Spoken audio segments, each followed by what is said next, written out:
En el anillo bajo del monasterio orbital Arete, donde las luces de los paneles solares se alineaban como dedos de metal tocando la oscuridad.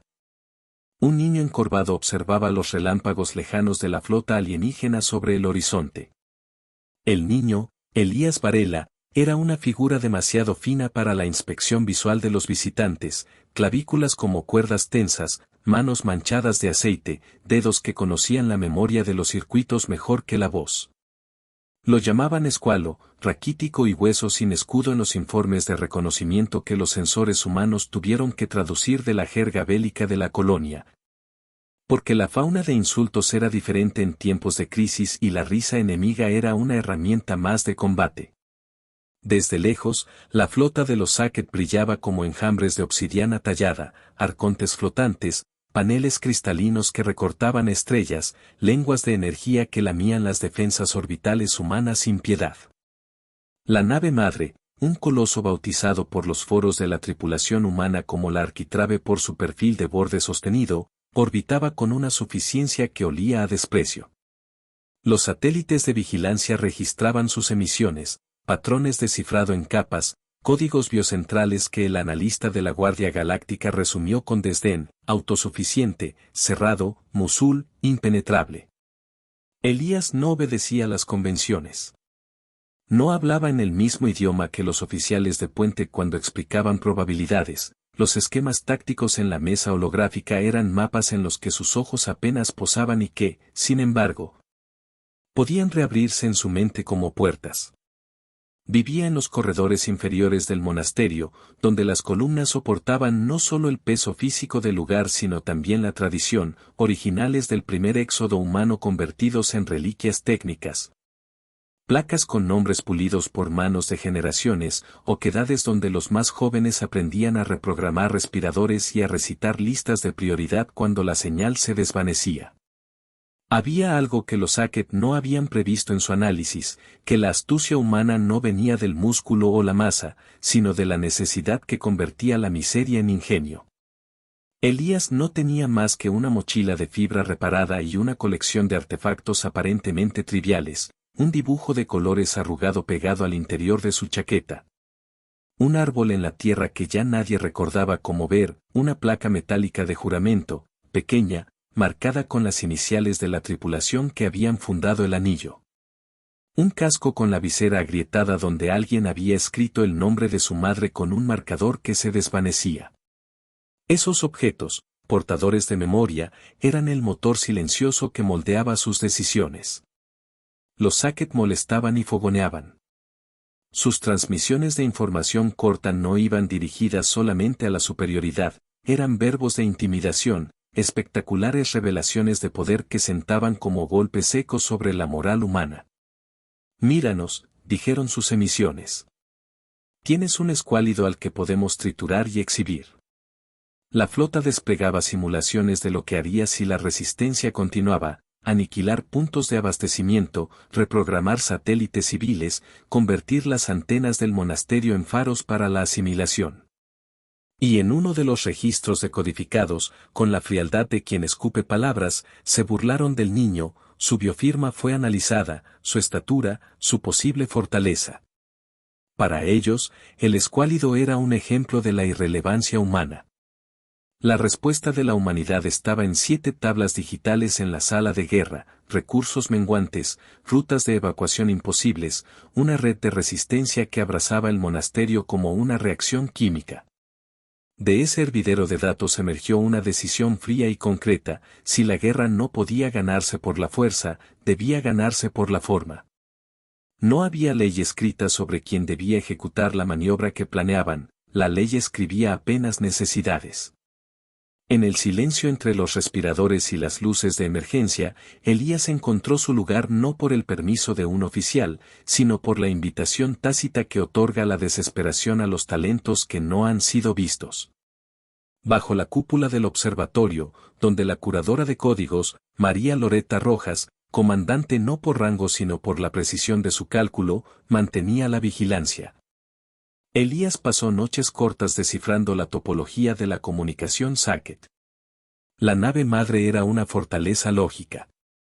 No se defendía con blindaje que pudieran medir los radares, se defendía con pensamiento, una red psicomecánica que filtraba, metabolizaba y devolvía información hasta destrozarla. Cualquier intento directo se traduciría en un boomerang de misiles y sombras. Pero Elías, con sus manos relativamente temblorosas y su cabeza de niño amaestrada por permitir que los códigos hablen, detectó un defecto, un rastro de protocolo ancestral. Un patrón que se parecía más a una canción antigua que a una defensa moderna. Era una abertura pequeña, una nota desafinada en la sinfonía del enemigo, y para encontrarla había que escucharse a sí mismo más que al propio peligro. La broma alienígena fue la chispa. Elías supo que el insulto era más útil vivo que muerto. Si los Sackett se reían por su aspecto, estaban mostrando el molde de su estrategia: subestimar, simplificar, consumir. El niño correspondió con la ironía de quien cree en algo más grande que los cuerpos, no iba a pelear por fuerza, sino por fe. No fe religiosa, esa que rehúyen las reglas de la historia, sino una fe íntima en que la voluntad humana podía doblar la probabilidad. Y allí, bajo el zumbido de los amplificadores de frecuencia, Elías comenzó a componer una red de palabras y números que, si se disparaba en el nervio correcto, podría convertir el desprecio en su propia trampa. El arconte sobre la órbita parecía despreciarlo en la distancia, inscribiendo en su brillo la seguridad de los vencedores. Pero los vencedores no siempre calculan la capacidad de un ser pequeño para tocar una cuerda antigua. Elías no pretendía solo abrir puertas, pretendía reescribir la música. Sus manos, finas, se movían como quien teje una soga con hilo de luz y memoria. Era solo un niño, para unos ojos. Para la maquinaria humana que necesitaba un milagro, era la llave que aún no sabían que poseían.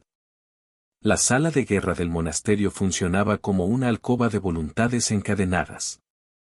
Allí se reunían los sobrevivientes, ingenieros con miradas que sabían de soldaduras y de pérdidas, monjas de datos que administraban las líneas de abastecimiento y, por encima de todos, una idea estratégica que se sustentaba en un cálculo que parecía poco menos que suicida. El plan nació de lo que queda cuando las defensas se reducen a acero y audacia, un sacrificio monumental, un acto que convertiría su propio planeta en un arma. Y que solo funcionaría si la nave madre se confiaba a una marea inútil de soberbia. El monasterio orbital Arete orbitaba a Nótara, un mundo de hielo y piedra cuyo campo magnetoeléctrico se entrelazaba con una matriz geotérmica ancestral, la forja de núcleo. Era un proyecto construido antes de que el éxodo permitiese demasiado sueño a la ingeniería humana, una riada de cables y bobinas que convertían calor interno en pulso defensivo. Nadie quería usarla por completo, las consecuencias eran demasiado claras. La forja podía, si se la obligaba, liberar una descarga electromagnética capaz de resetear sistemas a gran escala, de reconfigurar microarchivos y de crear distorsiones de navegación que la mayoría de los motores no podrían soportar. Como toda herramienta hecha por la simplicidad del pasado, su uso era una decisión moral tanto como técnica, destruir Nótara era una posibilidad real. La disyuntiva que la colonia enfrentaba no tenía lugar para la retórica amable. Si activaban la forja, la decisión requería el engranaje de tres cosas: una señal que obligara a la arquitectura alienígena a acercarse a una posición vulnerable, un método para sincronizar la descarga con la presencia del coloso en esa posición y, finalmente, una clave que permitiera a la forja usar su pulso de forma dirigida. Sin esa clave, habría solo una explosión que iluminaría el vacío y cerraría el capítulo humano sin escribir la victoria. El resto era puro cálculo: lograr que la nave madre descendiera lo suficiente como para ser alcanzada por la descarga, y hacer que, en el momento preciso, la señal humana resonara dentro del armazón Sackett y los hiciera exponer sus sistemas cerebrales. El plan requirió una arquitectura social de sacrificio: se formarían columnas de drenaje para sacrificar la sustancia del monasterio, cediendo energía, bienes y, cuando fuera necesario, vidas.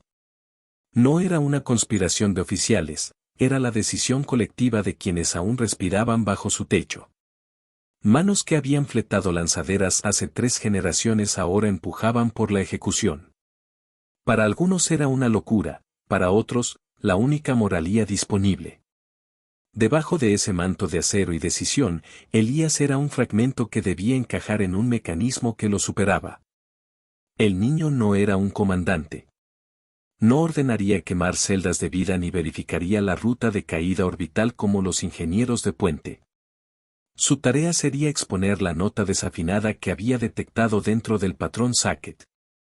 Para lograrlo necesitaría entrar en la red de la nave madre y transmitir una secuencia de datos diseñada como una canción rota, que reconfigurara temporalmente los sensores de la flota para que vieran una ilusión, la seguridad del vacío, la invitación a descender al anillo por un tesoro que no existía. Además, esa canción debía contener una segunda capa, un vector de transcripción que aprovechara el pulso de la forja para escribir una nueva lógica en los núcleos de control alienígenas. Era, en términos sencillos, un virus poema cuya métrica se alineara con la histología digital del enemigo. La seguridad por parte del monasterio se desplegó con precisión militar. Se asignaron corredores blindados para el tránsito del niño, se le dio acceso a terminales aisladas con escudos de cobre antiguo. No porque Elías necesitara protección física, si la flota hubiera cerrado el círculo, no habría modo de cubrirlo en un pasillo, sino porque la operación dependía de la discreción. Las ondas de provocación tenían que ser pequeñas, puntuales. La tripulación descargó en su mochila todos los artefactos que podían ayudar, nodos de puente, generadores de firma falsa, un transmisor miniaturizado oculto en la placa de juramento que sirvió como antena. Elías, por su parte, recitó las probabilidades como quien repite oraciones, cada línea que memorizaba era un puente más para su confianza. El enemigo era un grupo con cultura propia. Los Sackett no eran una inteligencia homogénea, su nave madre albergaba capas de conciencia colectivizada. Jerarquías que se comunicaban por patrones de energía y símbolos sonoros que las máquinas humanas apenas podían reproducir. Por eso la fracción que Elías debía insertar tenía que ser musical y numérica a la vez, capaz de seducir a la coleadera interna del arconte y lo suficientemente técnica para abrir una ventana temporal en su sistema. Era un trabajo de sastrería digital, cortar, coser, tensar. El niño trató la matriz de sus códigos con la devoción de quien borda una bandera, la diferencia era que, si su puntada fallaba, la bandera sería el cielo. La arqueología técnica de la forja entró en la ecuación. Los sacerdotes de la ingeniería, nunca llamados así oficialmente, pero venerados por la comunidad, prepararon la sincronización. Un pulso mayor, que normalmente mataba sistemas y alteraba la batería psicoambiental de los Sackett, debía ser emitido en el lapso exacto en que la nave madre se encontrara en la franja inferior de su órbita, reducida por la trampa de la canción rota. Para eso habría que sacrificar los anillos de estabilidad del monasterio, bombas de masa que, al cederse, crearían una atracción calculada que obligaría al arconte a bajar para recolectar lo que creía ser débil y fácil. Fue una decisión votada en asambleas de codo y mirada, ceder una parte del monasterio, provocar el movimiento del enemigo, quemar la carta final de la humanidad como tablero. Había un costo diferencial, la forja, una vez disparada en su máxima carga, no podría restaurarse. Notara perdería su seguridad sistémica, y el monasterio quedaría fragmentado por generaciones. Incluso si la maniobra funcionaba, la victoria sería amarga. Hubo debates que comenzaron en la lógica y terminaron en la ternura, cartas quemadas que nadie podía leer, fotos comprimidas en sendas memorias que representaban todo lo que no podrían salvar. Entre esas cosas, Elías llevó consigo una carta chamuscada, la última nota de su padre, que era una mezcla de instrucciones técnicas y un recuerdo escrito sin esperanza. Si la forja cumplía su papel, la carta sería ceniza, y el nombre en la placa de juramento sería la última vez que alguien pudiera tocar ese metal con pulgar tembloroso. La preparación técnica fue una lluvia de ajustes. Se reforzaron nodos de energía, se establecieron rutas redundantes para la señal, se ejecutaron simulaciones que acribillaron la paciencia de los líderes. Elías trabajó con una concentración que desarmaba el asombro de las personas que lo veían, Su análisis distinguía patrones en la psicomecánica Sackett que los algoritmos humanos no reconocían por sí solos. Sus manos componían la canción rota, su intuición fijó el punto de inserción, y su cuerpo, que el enemigo había subestimado por lo pequeño, se movía por las zonas de servidores como si ya hubiese vivido ahí antes. En la noche anterior al plan, la comunidad del monasterio celebró una vigilia que no tuvo himnos. Había comidas frugales, rostros que se mantenían en un silencio cargado, y un clima táctico tan sereno como una víspera de combate. Las conversaciones se redujeron a gestos, el ingeniero mayor apretó el hombro de Elías como quien entrega una llave. La plena de operaciones dejó en la mesa una pequeña corriente de datos que se veía como un mapa de velas contra la tormenta. Las promesas fueron susurradas sin música, y Elías, que a veces soñaba con un árbol de hojas verdes, sintió que su mundo se reducía a una sola nota, que la pequeña sierra del desprecio alienígena fuera usada, como si por accidente, para abrir la puerta que ellos cerraban con arrogancia. La primera oleada llegó como una columna de sombras que mordían la periferia del anillo. Las cámaras externas registraron ácido en las superficies, microexplosiones en paneles solitarios, y columnas de hielo que desaparecían con la indiferencia del vacío revertido. Los Sackett probaron su superioridad con ataques calibrados, suficientes para comprobar la tensión humana, pero no tanto como para exponer la propia vulnerabilidad. Cada golpe era una pregunta, cada pregunta buscaba una respuesta. La respuesta de los humanos fue organizar la pérdida hasta convertirla en estrategia. Cayeron plazas de suministro donde la gente guardaba recuerdos, butacas enteras de la nave hospital se volvieron trampas para detener la progresión enemiga. Fue un sacrificio distribuido como una red, diseñado para no permitir que la desesperación se extendiera en un desorden hambriento. Elías permaneció en su terminal como si fuera un altar. Sus dedos eran brújulas. La canción rota se refinó a cada minuto, tonos que imitaban patrones de alimentación, ventanas de latencia que medían la paciencia alienígena. Pequeños vectores de identidad que se ofrecían como caramelos a una bocaza de pensamiento colectivo. Los Sackett eran curiosos por naturaleza en cuanto a presas, si un objeto parecía nutritivo, ellos desplegaban sondas que sabían destruir. Elías lo sabía, y tejía su encanto con la desesperada delicadeza de quien sabe que cada nota puede convertir la curiosidad en una trampa fatal. El primer contacto de la trampa se probó en los anillos exteriores, pequeñas señales de baja potencia, falsos artefactos de escasos materiales energéticos que parecían ofrecer la promesa de recursos. Las sondas Sackett se acercaron, recoger ciudadanos, masticar el aire. En tanto esto ocurría, la flota alienígena desplegaba un enjambre de sondas que en apariencia buscaban el botín. La táctica era simple, cruel y eficaz, mostrar debilidad para inducir acercamiento. La mente alienígena, coqueta con el lujo de tomar lo que consideraba fácil, se dejó tentar. En un día marcado por un frío metálico, la nave madre descendió por una franja que el monasterio había preparado. No fue una caída brusca, fue una vergonzosa inclinación hacia un botín que parecía esperar. Elías y la sala de guerra lo observaban con una inquietud que no se transformaba en júbilo porque sabían que la maniobra aún dependía de sincronía. A esa distancia, la nave madre fuertemente blindada exponía antenas que la humanidad debía leer como cuerdas tensas. La canción rota, lanzada como una mosca al viento, empezó a ser absorbida por la sinapsis electrónica del arconte. La operación no se desarrolló sin pérdidas, en distintos puntos del monasterio, los sistemas auxiliares se apagaron para ceder carga a los nodos principales. Vidas fueron tomadas en cálculo, los indentados que se quedaron para mantener generadores en línea no recibirían recompensa mayor que la certeza de su acto. Cuando la canción dio el efecto previsto, los sensores aliens reaccionaron con la velocidad de un organismo, reajustes en sendas de navegación, pequeñas aperturas de protocolo y una cascada de verificaciones internas. En esas microventanas es donde la pieza de Elías debía infiltrarse. Sus códigos entraron en los circuitos de decisión de la nave como humo dulce que el motor interior no esperaba. Era un pinchazo de instrucción que convirtió la máquina de avaricia en una máquina de curiosidad. La arconte, confiada, liberó drones más densos hacia la zona inferior, como quien recoge una valiosa ofrenda. La sincronía con la forja fue un ballet calculado.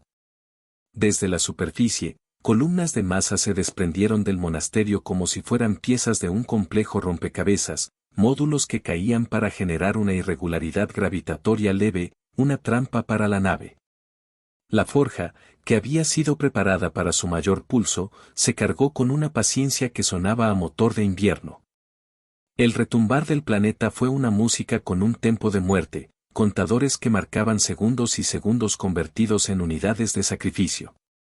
Cada microfallo se pagó con luz perdida en sectores que contenían recuerdos, cada recuerdo que se dejaba morir era un tema más para la canción que Elías tejía. Las tensiones llegaron al punto de ruptura cuando una de las sondas Sackett insistió en penetrar un casco de reparación donde se guardaba una carta. La sonda la tomó, escudriñó su patrón y la devolvió a la misma frialdad con la que había arrancado la vida de otros. Fue un momento de rabia en cadena, los tripulantes humanos vieron en ese acto la animalidad del enemigo y respondieron con medidas desesperadas. Elías, mientras tanto, contuvo la respiración de la operación como quien sostiene una vela a punto de apagarse. La canción rota debía no solo engañar a la nave, sino persuadir a los centros de mando del arconte que se bajaran lo suficiente. La línea divisoria entre error y triunfo se volvía cada vez más delgada. En la sala de guerra, el silencio fue quebrado por decisiones luminosas en la mesa, se activaron protocolos de cobertura, se ordenaron evacuaciones a zonas destinadas a la supervivencia mínima. Sabían que si la forja se disparaba y fallaba en su objetivo, el precio sería la casi totalidad del anillo. Fue entonces cuando la dura moralidad humana mostró su lado más bello, voluntarios improvisados se ofrecieron para asegurar que las rutas de energía estuvieran disponibles. A sabiendas de que esas rutas serían los primeros en sucumbir a la onda que debían generar. Nadie destacó a la dirección del sacrificio con palabras grandilocuentes, las ofertas vinieron con la naturalidad de manos que construyen años tras años, yo me quedo. Espíritu que el sistema no necesitaba enunciado porque la acción ya estaba hablada. Elías percibió, con la calma de quien conoce el peligro, que su ventana de inyección de datos se cerraba. La arconte, tras tomar la provocación, comenzó a desplegar sus defensas internas, muros lógicos que cicatrizaban el software intruso. Era una carrera contra una reparación que no perdona. En las horas más tensas, cuando los sensores marcaban la proximidad de la nave con precisión intimidante, una corriente de pensamiento oscuro cruzó la mente del niño. El precio quizás sería mayor del que alguien hubiese querido pagar. Aún así, cada sacrificio llevado al altar era un cálculo de utilidad. La historia, pensó la mente colectiva del monasterio, juzgaría los nombres por su coraje más que por la pérdida. En el apogeo de la ofensiva, las ondas alienígenas ya estaban sobre la superficie inferior del anillo.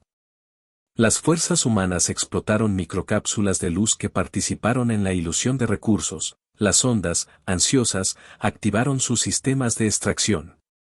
Y allí, en el momento como un parpadeo perpetuo, Elías lanzó la segunda capa de la canción, un vector pequeño, puro y letal que no buscaba explotar la nave con violencia física, sino reescribir el mapa de su decisión. El malware poema encontró su receptor y, como si una puerta que no había creído existir se abriera, penetró en el centro de toma de decisiones del arconte. La nave respondió a la insidia con un movimiento que los líderes humanos esperaban pero que cambiaba el panorama, empezó a descender más para recoger lo que creía un botín mayor. La ondulación en el campo orbital era evidente. Los marcos humanos sellaron las rutas de la forja, la carga comenzó a acumularse. La ingeniería planetaria, que había sido considerada un relicario, respondía con un latido prestado. Y cuando la distancia entre la nave madre y la boca de la trampa se redujo lo suficiente, la sala entera supo que la nota final estaba cerca. La tensión alcanzó una densidad que podía cortarse con un calibre de pensamiento. Las advertencias de falla se sucedieron como relámpagos de fatiga en los paneles, las vidas que se ofrecieron eran contadas con la economía de una veintena de nombres. Los últimos cálculos se hicieron mientras la arconte respiraba abajo, confiada en la idea de que el escuálido era más para burlarse que para temer. Fue entonces cuando el plan, que había nacido de una humillación y crecido con la fe humana, comenzó su descenso a la resolución con la velocidad de una verdad que no acepta retrocesos. La activación de la forja fue una ceremonia técnica sin música. En la sala de control del monasterio, los operadores que quedaban cumplieron su papel con la quietud de los que aceptan su destino. La energía fue desviada, concentrada y finalizada en un latido único, un pulso que buscaba reescribir la matriz de navegación de la nave madre. La transmisión de Elías, sincronizada con precisión milimétrica, fue la nota que guió el pulso. La combinación fue, por su diseño, una extraña armonía, la canción rota abrió un hueco cognitivo, el pulso lo rellenó con un patrón ajeno, y la arconte, engañada en lo más íntimo de su pensamiento, descendió en la trayectoria calculada. En la cubierta del monasterio, donde los paneles parecían jalones de piel humana, se veían figuras que habían sido parte del plan. Algunos se abrazaban como si la cercanía del fin volviera dulce la despedida, otros, con manos gruesas, apretaban palancas que sabían no tendrán tregua. En sus bolsillos, en sus mochilas, en las cubiertas de sus trajes, resonaban objetos de memoria, la placa de juramento de Elías, el dibujo arrugado del árbol, la carta quemada del padre. Todo ello era como combustible sentimental que se convertía en foco técnico. La forja no disparó a ciegas, disparó con la intención de borrar cadenas lógicas, de desplazar matrices de decisión como si fuera un viento que invierte la dirección de un molino. La nave madre, al recibir la reescritura, mostró un comportamiento digno de tragedia, sus antenas, herramientas de mando, se volvieron cúteres en su propia carne, sus compuertas, que hasta entonces habían sido protección, se abrieron para recoger lo que creía esencial. Fue un momento de ironía divina, los Saket, seguros de aprovechar la debilidad humana, fueron guiados por la misma certeza que pensaban manipular.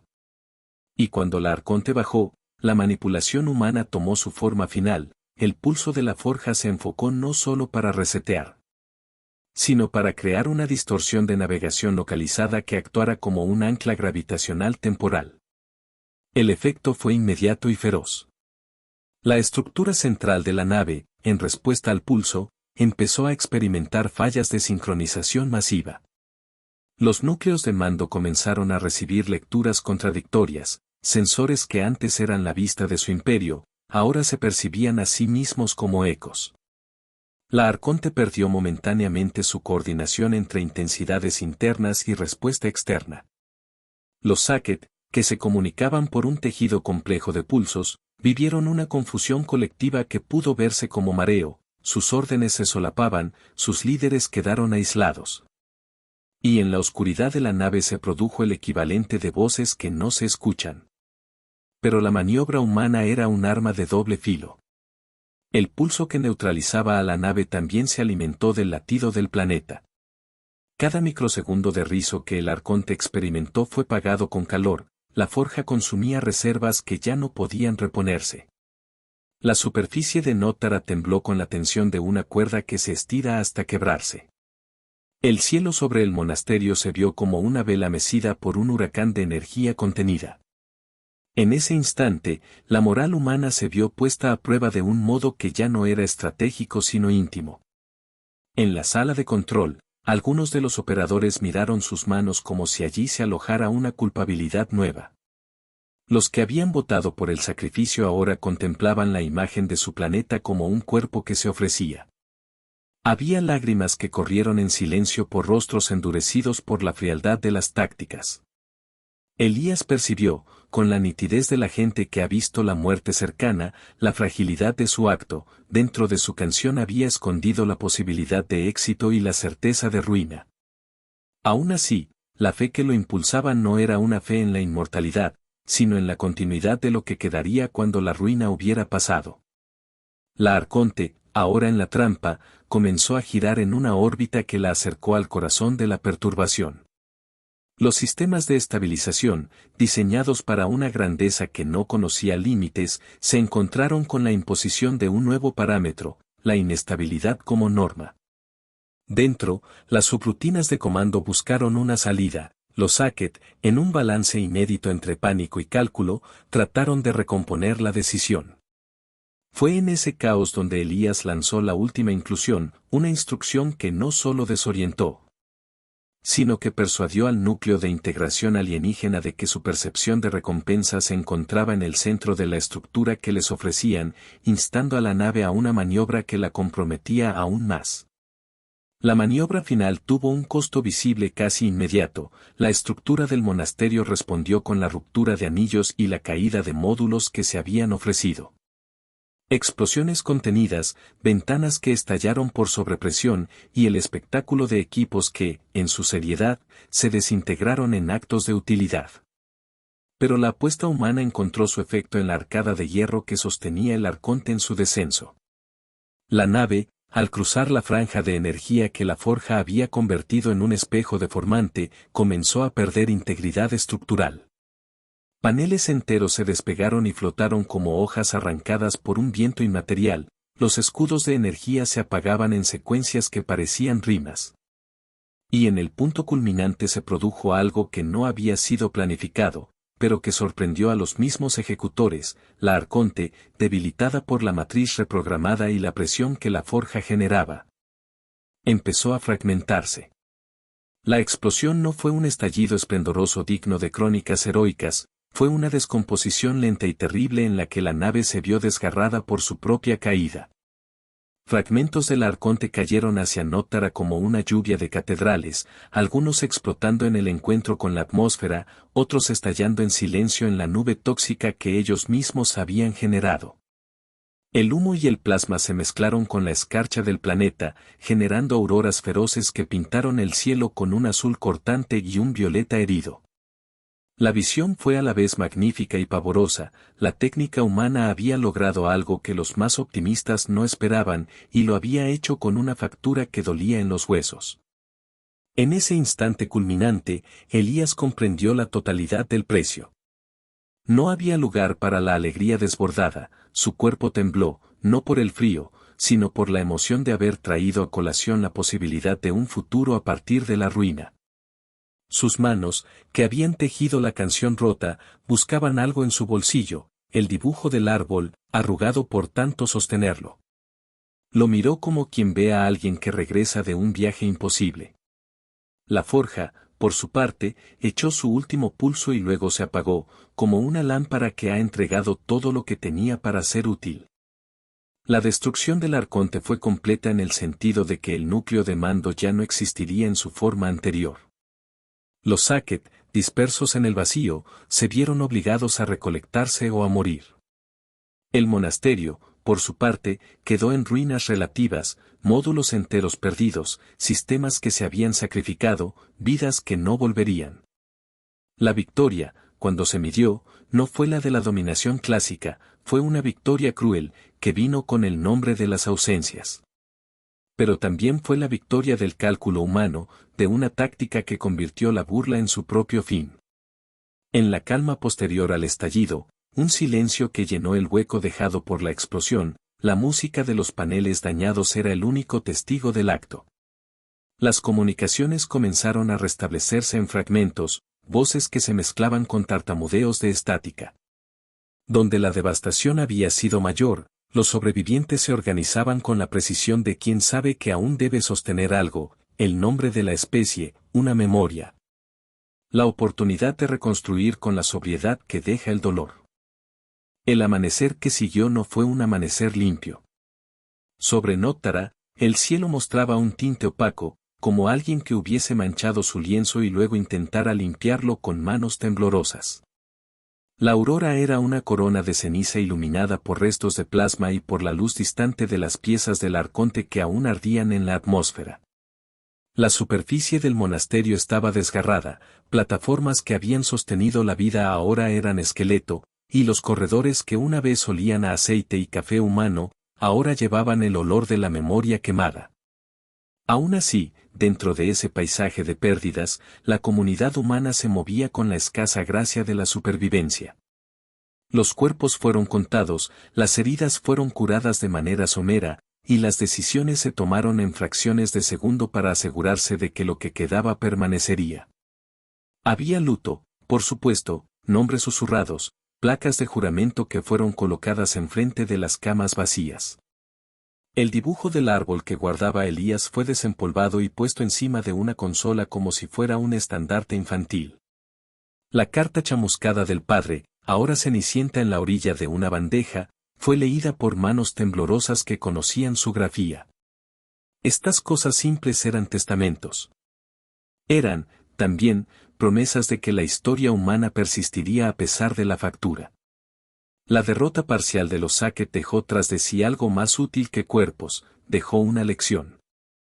Su arrogancia fue su talón de Aquiles, y la historia humana, que se había mostrado como presa, había actuado con una ferocidad que los estudiosos futuros analizarían con asombro. La colonia había pagado un precio excesivo, pero había ganado la oportunidad de contar su propio destino. Los sobrevivientes comenzaron a reconstruir con manos que ya sabían de pérdidas. Tuvieron que priorizar. Los sistemas de agua, aquellas membranas de mantenimiento de vida, fueron reparados primero, los módulos infantiles, donde los pocos niños quedaron, fueron asegurados. Elías, por su parte, no fue tratado como héroe ni vil como el que arrancó la tragedia. Fue alguien que hizo una elección, y que, con la calma de quien sabe que su acción no puede enmendar el todo, aceptó la mirada de quienes lo veían con agradecimiento y culpa a la vez. La política, inevitablemente, siguió su curso. La decisión de utilizar la forja fue objeto de revisiones, y se abrieron archivos de auditoría para comprender si, en otros contextos, habían operado bien. La moral colectiva se debatió en comités y en conversaciones íntimas. Psicólogos de la comunidad intentaron poner palabras al acto y a su secuela. Pero fuera de esas discusiones de tribunalamiento, en los talleres y en los pasillos, se construyeron pequeños rituales de memoria. La placa de juramento que Elías había llevado no fue destruida, fue colocada en un muro donde el nombre de cada voluntario fue grabado con tinta que resistiera la corrosión. Allí, la gente pasaba a tocar el metal con dedos ásperos, como quien confirma que aquello que se perdió fue real. El efecto estratégico se amplificó en el vacío entre naves. Con la Arconte destruida, la red de control Sackett quedó fragmentada. Los escuadrones que habían avanzado en la toma de Nótara se dispersaron en reposicionamientos de emergencia. Otras colonias en sistemas cercanos, que habían observado el conflicto con miedo, comenzaron a comunicarse con el monasterio para ofrecer ayuda o pedirla. Elías, ahora conocido entre los operarios por su habilidad, fue a veces invitado a discutir mejoras de seguridad, pero en su rostro había una sombra que no cedía. Había visto la cara última del sacrificio y sabía que la victoria le costó un mundo. En las semanas que siguieron, la reconstrucción no fue solo técnica, fue simbólica. Los niños que sobrevivieron jugaron entre escombros que, con imaginación, se convertían en castillos. Los mayores plantaron símbolos de memoria en lugares donde antes hubo ventanas intactas. Se rehizo la red eléctrica con módulos reciclados y con las obras del Arconte que no ardieron, piezas que pertenecieron al enemigo se convirtieron en contrafuertes para nuevas estructuras. Hubo un eco de ironía en ese uso, el enemigo convertido en el material del hogar. La fe que había impulsado la operación se transformó en acciones cotidianas, reparar, enseñar, coser, elaborar nuevos mapas de navegación, pequeños actos que, en su conjunto, eran la continuidad de la especie. Elías no se convirtió en una figura pública de forma inmediata. Prefería quedarse en sus talleres, donde las máquinas y los códigos seguían teniendo la honestidad de su lenguaje. Al mismo tiempo, comprendió que su acto había alterado la trayectoria de muchas vidas. A veces, cuando la oscuridad lo envolvía y el silencio de la noche orbital se sentía pesado, sacaba el dibujo arrugado y lo miraba. Pensaba en el árbol de su representación y, sin reglas explícitas, plantó uno simbólico, un trabajo de jardinería biónica en el interior de un módulo cerrado. donde un brote tecnológico intentaría replicar tejidos vegetales. Era una promesa que no podría cumplirse para la Tierra que algunos recordaban, pero era un experimento para el mañana.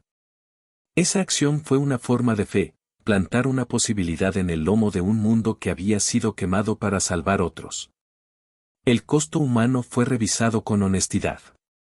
Las historias de aquellos que se ofrecieron como escudos para el pulso circularon en las cámaras, nombres que no buscaban gloria, pero que la recibieron de todos modos. Se levantaron memoriales, no para celebrar la muerte, sino para recordar la elección de quienes sacrificaron su confort por la continuidad de la especie. Elías participó en esos homenajes con la misma calma táctica con la que antes había tejido códigos. Había en él una ironía divina, era el chiquillo al que se burlaron, y ahora sus manos clavaban placas de juramento en memoria de amigos que ya no estaban. Los Sackett no desaparecieron por completo, su cultura, fragmentada, vio la necesidad de replegarse y reconfigurarse. Algunas facciones enviaron emisarios con propuestas de tregua, buscando reconstruir puentes que su arrogancia había destruido. Otros se convirtieron en sombras que se alejaron hacia regiones más oscuras del espacio. Lo cierto es que la redistribución de poder había cambiado. Sin la Arconte, sus tropas perdieron coordinación y su capacidad de imponer la burla como estrategia. La humanidad había demostrado que la vulnerabilidad puede transformarse en una oportunidad tácticamente devastadora. En la vida cotidiana de Nótara, la memoria y la esperanza convivieron con la necesidad. Las generaciones que vieron la explosión tuvieron que reconstruir no solo estructuras físicas sino también narrativas para explicar por qué habían actuado así. Los niños que nacieron después crecieron con historias de un escuálido que cambió el curso de una flota, y la descripción del valor adquirió una nueva textura, ya no era la de la victoria sin coste, sino la de la resistencia que acepta sus propios límites para ganar tiempo a la vida. Elías, siempre junto a su dibujo, se convirtió en una leyenda de tono humano, pequeño, improbable, capaz de tejer la astucia donde la fuerza fallaba.